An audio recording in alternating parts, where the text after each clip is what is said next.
A really useful technique to carry out is an optical section. In this case, we're going to look at the optical section of the cornea.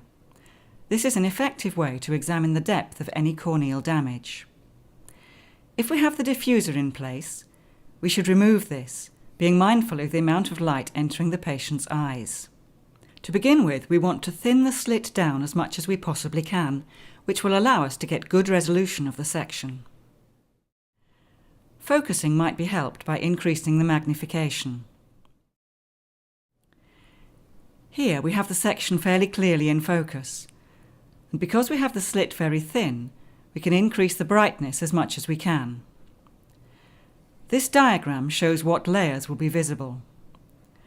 Starting on the left and on the same side as the illumination system will be the epithelium, followed by Bowman's membrane, followed by the thickest portion, which is the stroma,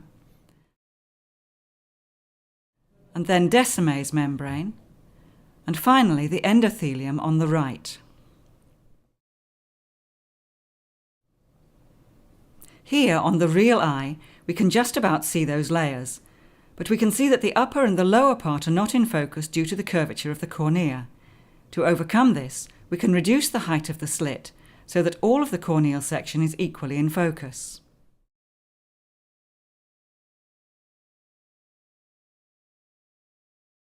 We can now magnify the image further, whilst carefully focusing it and ensuring we turn the brightness up as much as possible as we have a thin slit. The slit width might need to be adjusted to get a bright image whilst maintaining the clarity. We need to bear in mind that we can make the section look thicker or thinner by increasing and decreasing the angle between the illumination and observation systems. As we increase the angle here, we can make the section look broader, and by reducing the angle, we can see that we can make it look thinner.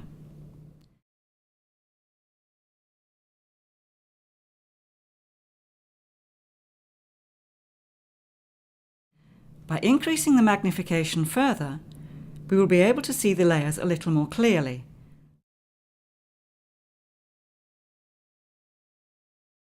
And whilst keeping the section in focus, we can try to move the whole section to the temporal part of the cornea.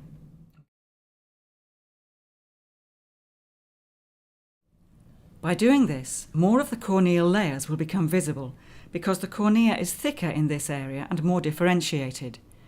By focusing very accurately, and by making the magnification higher still, we are able to see all the different layers of the cornea.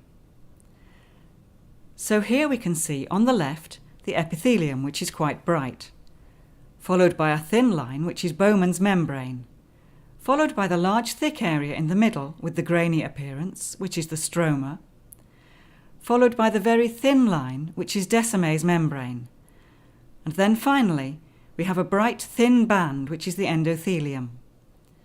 We also have the corneal reflex and the reflection from the iris, which are artifacts of this procedure.